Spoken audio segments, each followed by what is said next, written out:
Okay, the American Revolution, Chapter 5. We've spoken about part of the build-up to the Revolution in the preceding chapters. We're going to talk more about the build-up to the American Revolution. We're going to talk about the American Revolutionary War. Please understand, the American Revolution is more than just the war itself. The American Revolution, you can count the build-up to the Revolutionary War, the war itself, and then even the aftermath as we struggle to put together our first government. So we'll continue to talk about the build-up to the American Revolution. We'll talk about the war itself, and then we'll talk about our earliest government. So the broad themes of this chapter, we will talk about the course of the American Revolutionary War. We'll talk about the revolutionary nature of the revolution, and in fact, we are going to ask the question, was the American Revolution revolutionary? And then we will talk about our very first form of government known as the Articles of Confederation. So let's talk about the outbreak of war. We've already mentioned the action at Lexington and Concord when the British Redcoats, their professional army, marched to arrest Sam and John Adams. They marched to seize ammunition and guns that the Patriots had been stockpiling. The British Redcoats were met by the Patriot militias, and gunfire was exchanged. This led directly into one of the most important battles of the war, the Battle of Bunker Hill, which took place in Boston. Boston was the headquarters of the British Army in the American colonies.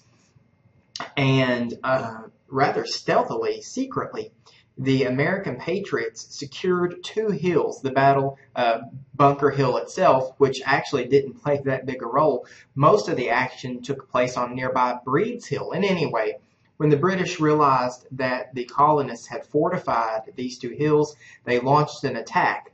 And technically, the British won, because they did manage to drive the colonists out of Boston. However, this victory was so costly, they lost so many men. They lost about 3 times as many men as the Patriots did in this battle. In fact, the Battle of Bunker Hill would be their single largest casualty battle in the entire Revolutionary War. That victory was so costly, somebody remarked that if the British kept winning victories like that, they would soon lose. But at any rate, that is a very important early battle in the Revolutionary War. Now, immediately after the Battle of Bunker Hill, the Second Continental Congress convened.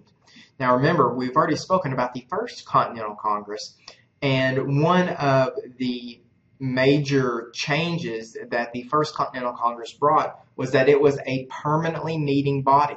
They said not only, it wasn't like the Stamp Act Congress, which said we're going to meet once, deal with the Stamp Act, disband, and we'll never meet again. No, the Continental Congress said we're meeting to deal with these British taxes, and then we will continue to meet again at certain intervals in the future. So it is a permanent body that meets on a regular basis. That's a pretty important distinction. Well, the Second Continental Congress is going to meet, and they will assume the powers of a central government. So essentially, during the American Revolutionary War, the Second Continental Congress will be the guys running the show.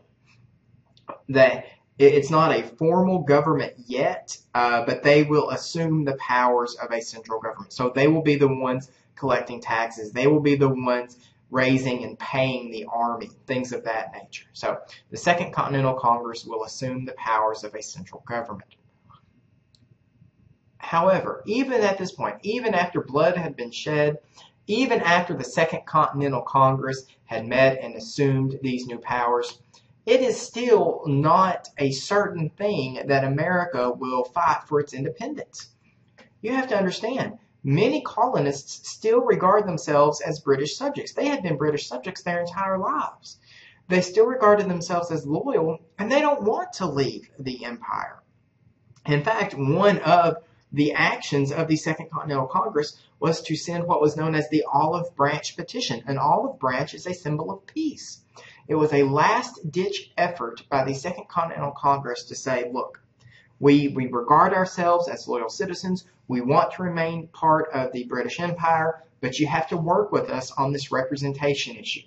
Well, the British government rejected the Olive Branch Petition, And in January 1776, a book by Thomas Paine was published. The name of this book, it's really a pamphlet is what it is. It's not even a full-fledged book. The title of this pamphlet is Common Sense. And this is going to be the ignition of the powder keg. This is going to be the thing that sets everything else on fire. The argument that Thomas Paine makes in Common Sense, first of all, it's not a new argument. The only thing that's different about it is that he wrote it aimed at the common man. It's not political theory designed to be consumed by elitists. This was a common sense, easily understood, aimed at the average person sort of book. And what he argued in Common Sense,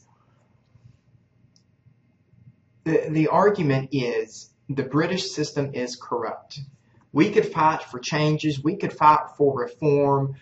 We could fight for representation within the system all we want to, but it would never matter because the very system itself is corrupt. So representation, he's making the argument, representation is not even the true goal here. We could have as many representatives as we want, but since the system is so corrupt, it's never going to function correctly.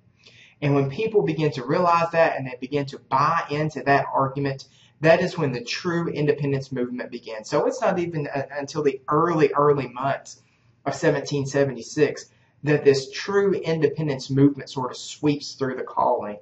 And of course, we know later that summer, July the 4th, 1776, the Declaration of Independence is published. Written primarily by Thomas Jefferson, it draws heavily on John Locke's argument about natural rights. In fact, if you read the Declaration of Independence, you should, it's in your book. If you read the Declaration of Independence, it reads almost word for word about John Locke's argument. We have certain rights. The British government is taking away those rights. Therefore, we have the duty and obligation to get rid of that government and create a government that will protect our rights. And that's exactly what the Declaration says. If you look at it, there's essentially two parts to the Declaration of Independence. One, you have John Locke's argument about natural rights, and then you have a list of crimes by the king, how he had violated those natural rights. So that's the Declaration of Independence in a nutshell. John Locke's argument regarding natural rights, and then you have this list of crimes by the king, how those rights were violated. So, with the Declaration of Independence, America is now its own independent country. Now, in reality, of course, that's going to be determined by the outcome of the American Revolutionary War, but at least in their eyes, the colonies were no longer colonies, they are now states. And that's kind of a rough transition. In some ways, they were very well prepared for the job. They've already had lots of practice at electing their own legislatures. They've got lots of practice at passing their own laws and passing their own taxes and things of that nature. But this question of unification is once again going to rear its ugly head.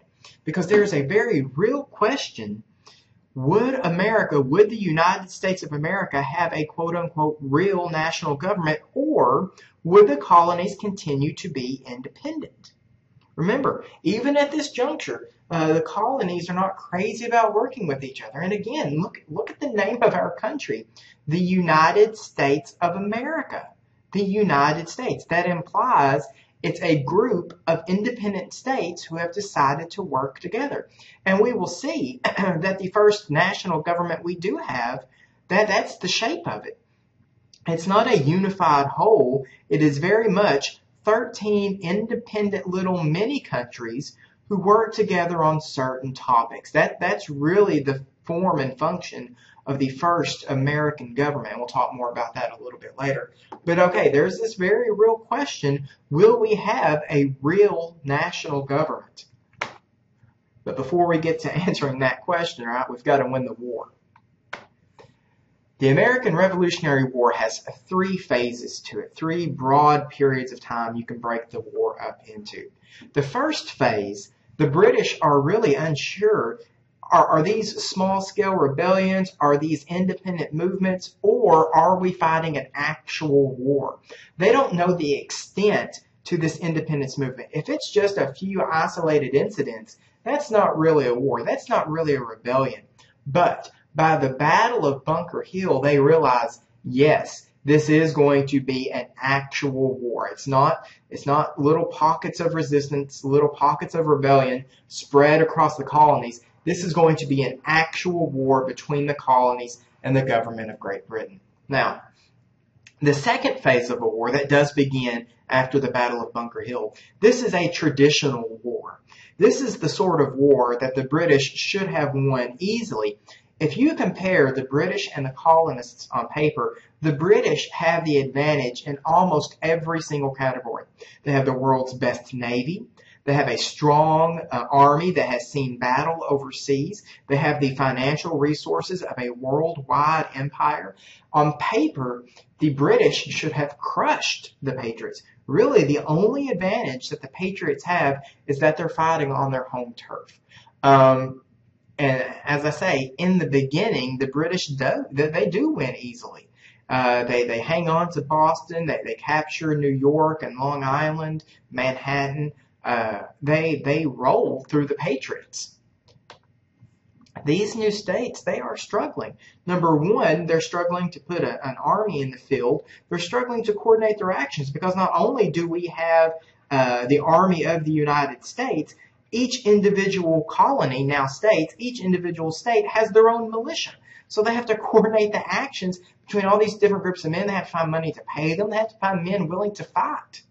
And so in the early days of the war, the British win a string of victories against the Patriot forces. Now, as we all know, the Second Continental Congress chooses the commander of the Continental Army, and of course that man will be George Washington. George Washington is really a remarkable individual for many reasons. Well, we're not going to spend a lot of time talking about him right now. We'll talk about him more when he becomes president. He may not have been the greatest military strategist the world has ever seen, and we've already mentioned that, right? In the opening days of the 7 Years' War, George Washington lost several battles. He was a great leader, though. His men would follow him into anything, and if you look at the conditions that the Continental Army had to go through, especially in times like the Winter of Valley Forge, the fact that he was able to hold any army together at all was really a sign of his abilities. Now, after a series of early defeats, George Washington is going to score his first major victory in a surprise attack on the cities of Trenton and Princeton. This, of course, is the famous crossing of the Delaware.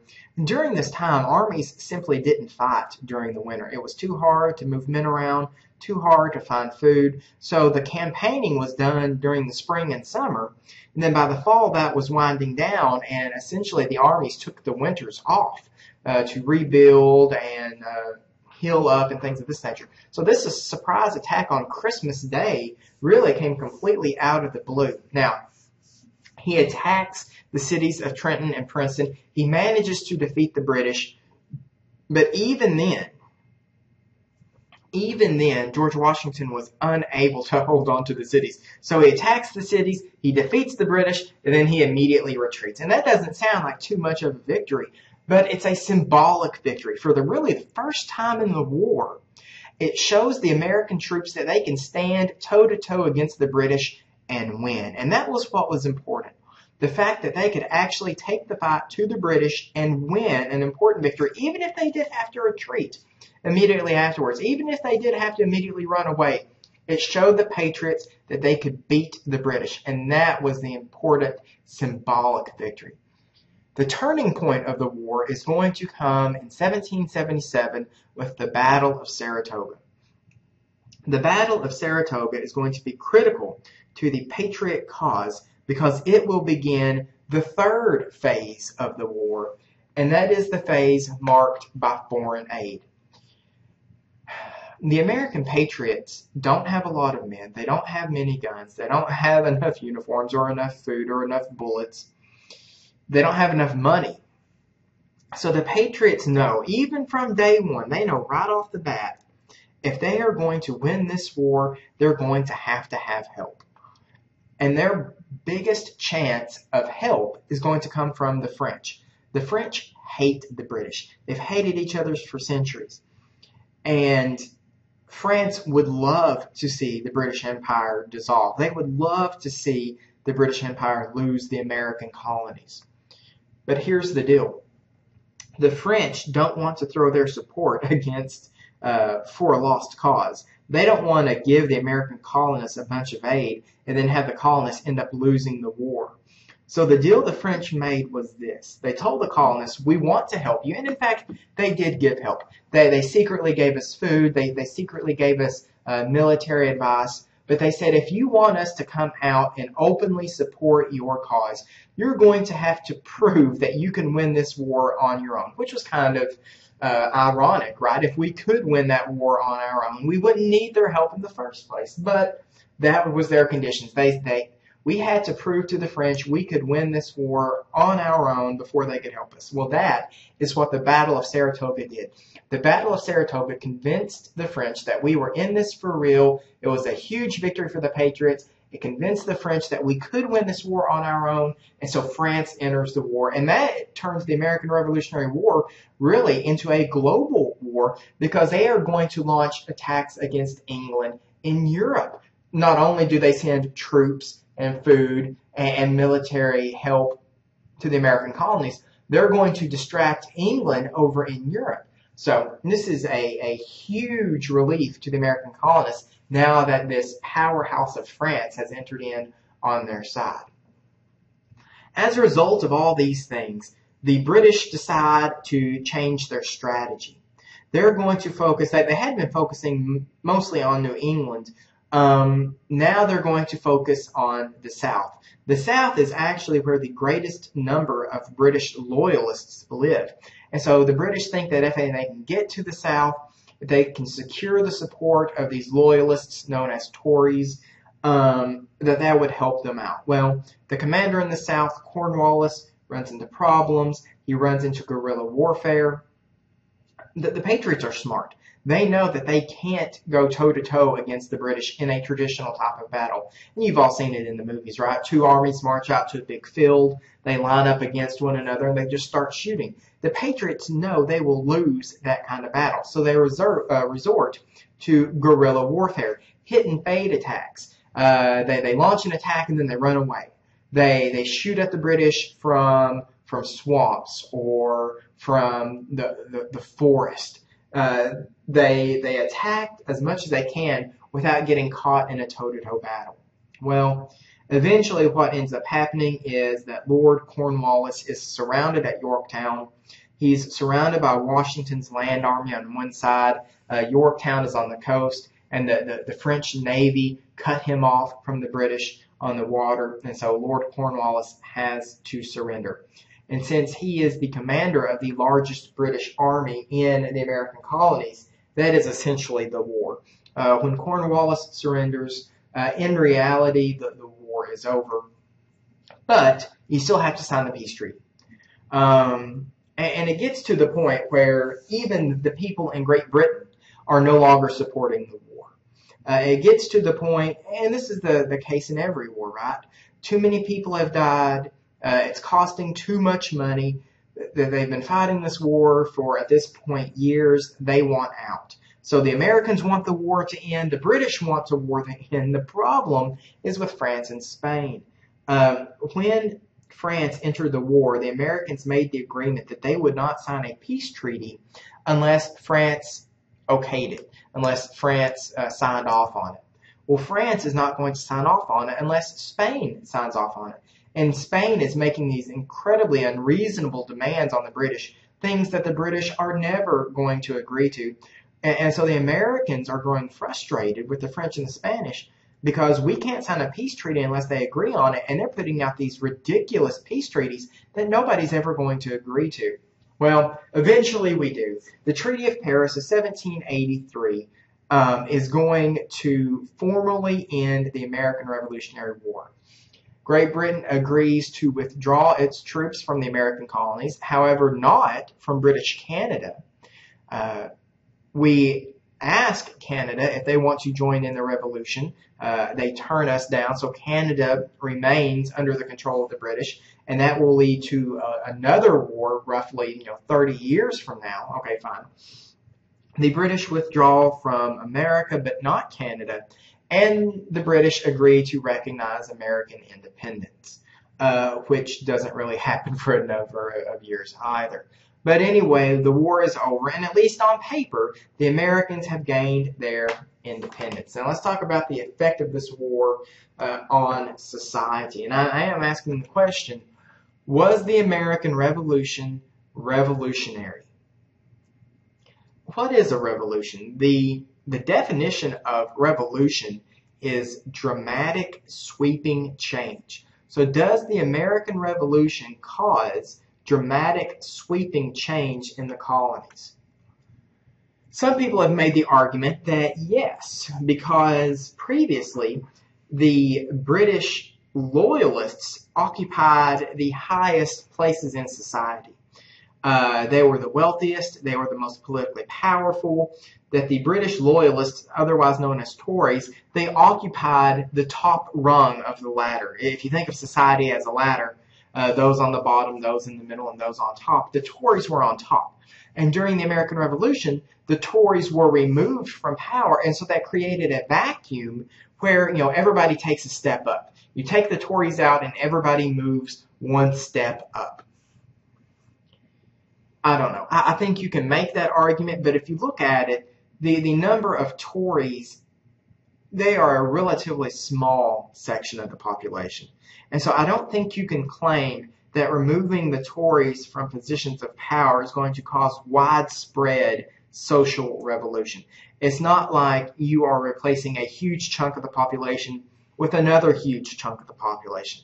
In reality, it's isolated incidents where maybe you had the mayor of a town that was a Tory, and he had to flee the town because he lost the war, and so he is replaced by a patriot. Okay, maybe you have isolated incidents like that, but again, the segment of the population that really are Tories that pack up everything and move back to England, that's a relatively small group of people. And so you're not going to see widespread social revolution with a segment of the population that is that small.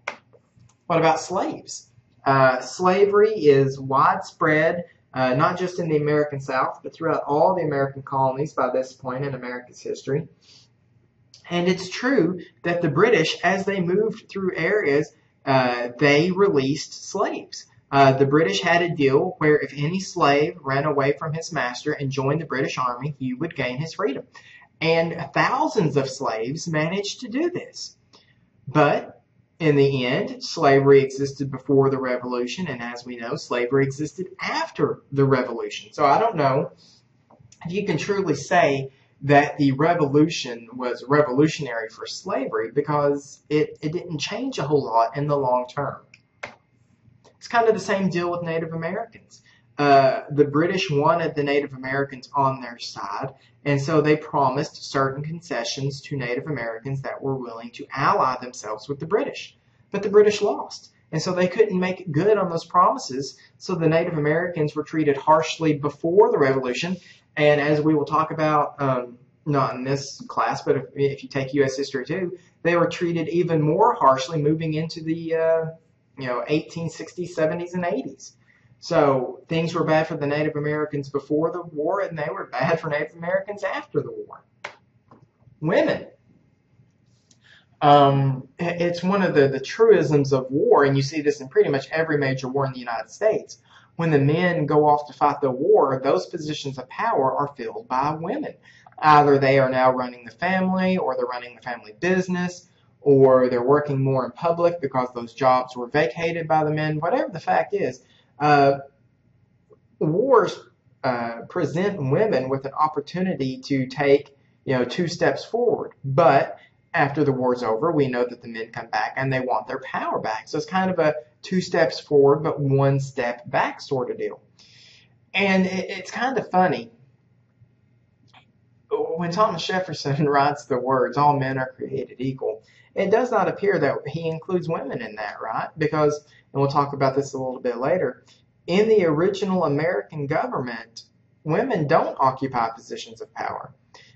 Even the wife of John Adams, Abigail Adams, writes her husband a letter and saying, hey, when you guys are setting up the government, don't forget about the contributions that women made, that we served as nurses, that we kept things running while the war was going on, that some women even saw combat in the American Revolution. Don't forget the ladies is exactly what Abigail Adams says. And that's exactly what happens, that women have virtually no power in the new American government. The economy, you would think that the economy would see a huge dramatic change, right? We are freed from the Navigation Acts. We are freed from mercantilism. Okay, fine. But again, the facts, what we see is that before the American Revolution, our biggest trading partner was Great Britain. After the Revolution, our biggest trading partner is Great Britain. And yes, technically, now we are allowed to trade with France and Germany and the Dutch and whoever else, but in reality, that was already happening anyway. So if you look at these different segments of society, the British loyalists, slaves, Native Americans, women, the economy, and you kind of look at it piecemeal, it kind of seems like, maybe the American Revolution wasn't revolutionary because things kind of seem the same after it as they were before it. But on the other hand, if you look at it as a whole, right, we have created an entirely new country. This is the first successful revolution, the first eventually successful democratic country in the history of the world. This is a big deal. So I don't know. I think you can make the argument either way. I think that the true revolution actually occurred before the revolution. And the revolution came about is because the change had already occurred. That's what I'm saying. The true dramatic sweeping change actually occurred before the revolution. And the revolution was an attempt to keep that change, because the revolution only came about when the British started trying to take power back from these from the colonists, these new states. So, okay. I think you can make the argument either way. Let's talk about these new states, because each new state is going to create its own government. This transition from colony to state, every colony has to go through that. And in some ways, a lot of these states are very similar. For example, every state has these ideas of republicanism, the idea of self-government, that the citizens, the people, should be in charge of these new states. Each state had this new idea of writing down constitutions. That was one of the major problems with the English Constitution, is that the English Constitution isn't written down. It's just a collection of traditions of things. You have these rights because that's kind of the way it's always been. And so when the colonists had problems and they say, we have these rights, they didn't have a piece of paper that you could point to that gave a list, right number 1, right number 2, right number 3. They didn't have a piece of paper they could point to and say, these are our rights. That was a major issue for the colonists. So the first thing they did when they created these new governments is they wrote them down. They wrote down these constitutions on paper so everyone would have a clear understanding of what was going on. And the other thing that was common to most of these states is that they created a very limited executive. That is, they did not want to place too much power in the hands of any one person. They did not want their governors to be too strong. So most of the political power was not given to the governors, they were given to the legislatures. So it was diluted among probably dozens of people. So rather than giving too much power into the hands of one person, it was spread out amongst all the members of the elected assembly. Now these other questions, what's better? Popular rule giving power into the hands of the people? Well, what happens if you have too much democracy? Later on, we'll talk about this thing known as mob rule. What happens when you give people too much power and chaos ensues and you have anarchy? That's going to be a major question that these states are going to have to wrestle with. How much power in the hands of the people is the right amount?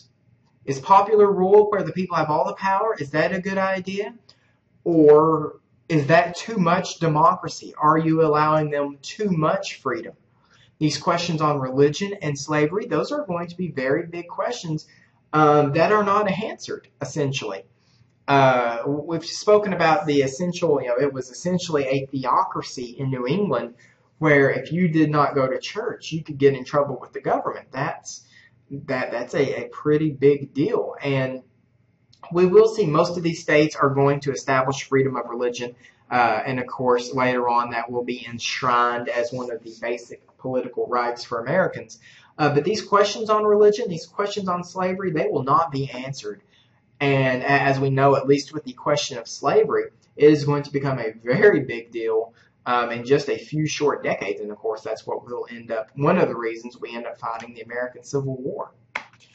All right, so we've spoken about the state governments. Let's talk about the national government. And again, there's a very real question. How much of a real government do we want in the first place? Well, the first national government of the United States is known as the Articles of Confederation. And again, look at that name. A confederation is a group of independent countries that act together. So that's what the United States really was in the beginning. It was a collection of independent states that was working together.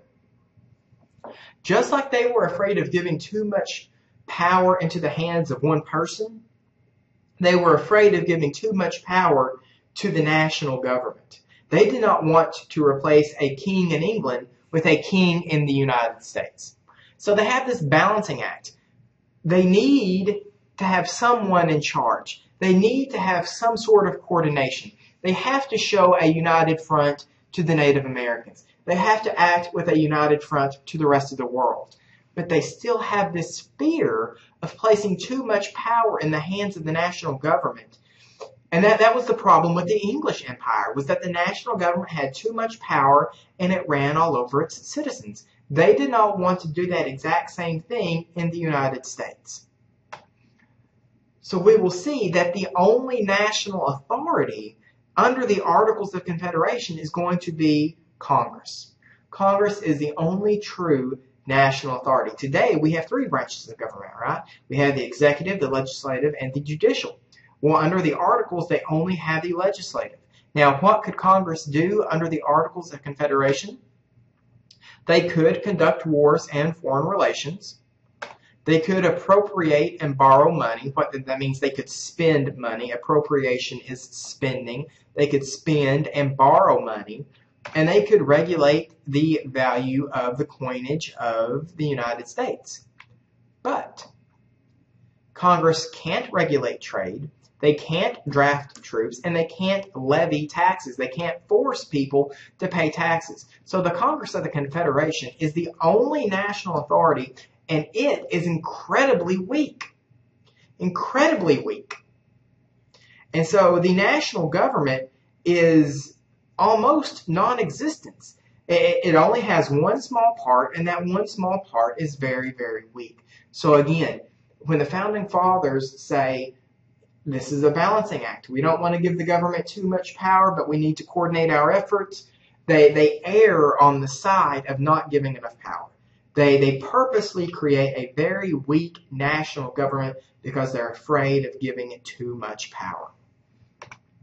Now, Congress has a single house, and it's one state, one vote. It doesn't matter how geographically large your state is. For example, Rhode Island is tiny compared to the size of Virginia. It doesn't matter how many people your state has. The population of Rhode Island is incredibly small compared to the population of Virginia.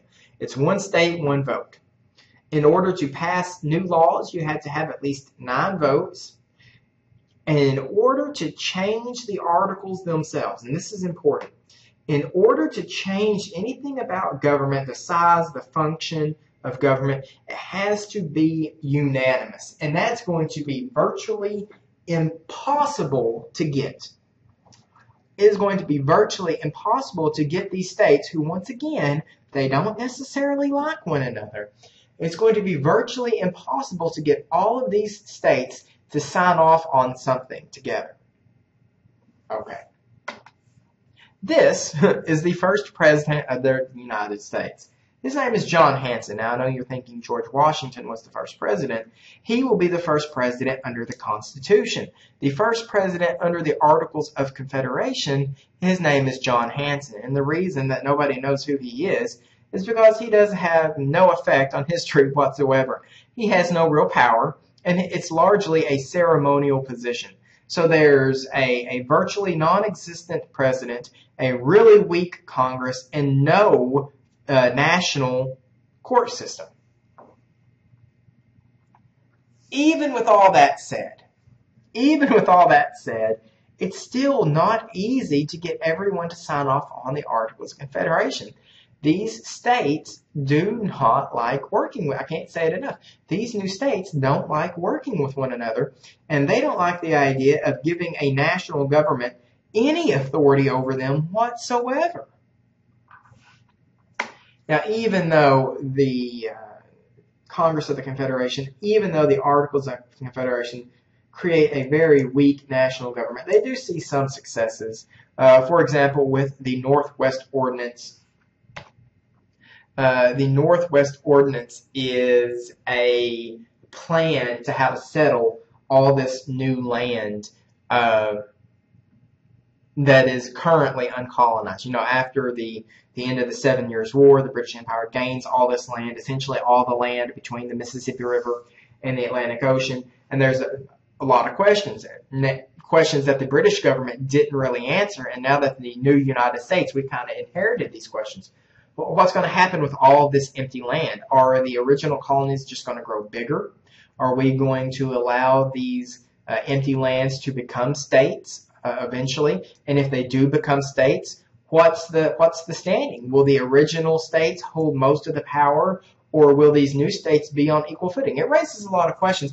And the Congress of the Confederation really does a good job of laying out the process for the Northwest territories. It takes a certain number of people to become a territory. Then on top of that, it takes a certain number of people to apply for statehood. And you have to come up with a constitution, and that constitution has to be accepted by the Congress. And then the new state is created. And as it turns out, yes, the new states will be on equal footing with the old states. Even that, there are problems.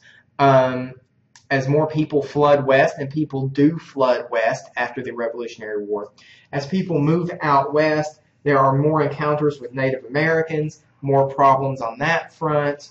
And so even that one small, bright area of success for the Confederation Congress, even that is relatively dim, because overall, it is widely regarded as a failure. The Confederation, the Articles of Confederation, is a failure. The national government is simply too weak to deal with all the problems that it encounters. The United States enters into a post-war depression. There's lots of debt. The Congress of the Confederation can't pay its debts, most notably to the French. The French loaned us a lot of money to fight the Revolutionary War, and we can't even pay that back because the national government is broke. They don't have the power to levy taxes. They can't tell people, they can't tell the states, you need to pay your taxes. Now, the states can tax, and the states heavily taxed their people. We see inflation begin to creep up. Inflation is what happens when your money loses value. So it takes more money to buy the same thing. It's kind of like when I was a kid, you could go out and buy a can of Coke for 50 cents. Well, now if you go buy a can of Coke, it's like 75 cents or $1, because money just doesn't buy as much as what it used to. And if that happens rapidly and there's high inflation, that's a big problem.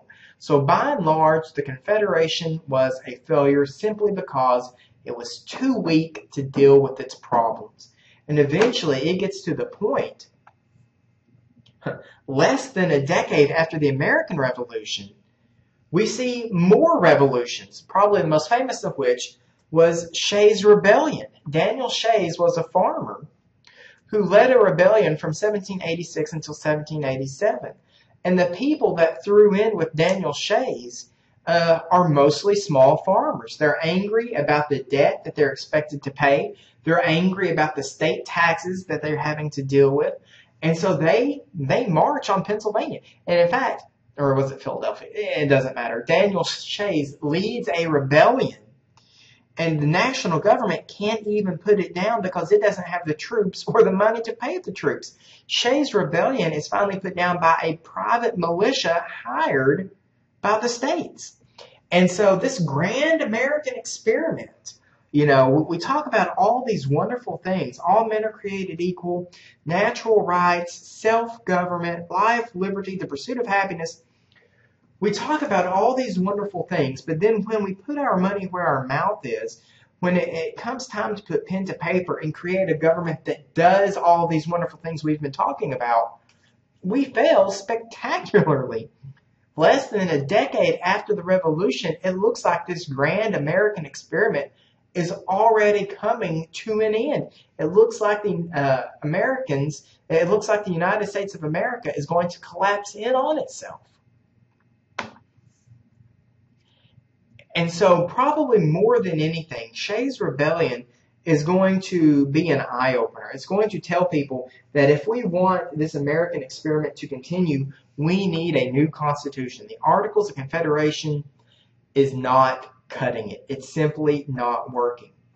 And we're going to see essentially a 180 from the Articles of Confederation, because leaders begin to wonder, maybe the problem isn't from a too strong government. That was the original fear. They don't want to give the national government too much power, so they make the articles relatively weak. Maybe the danger is not from a too strong government, but from too many people with power.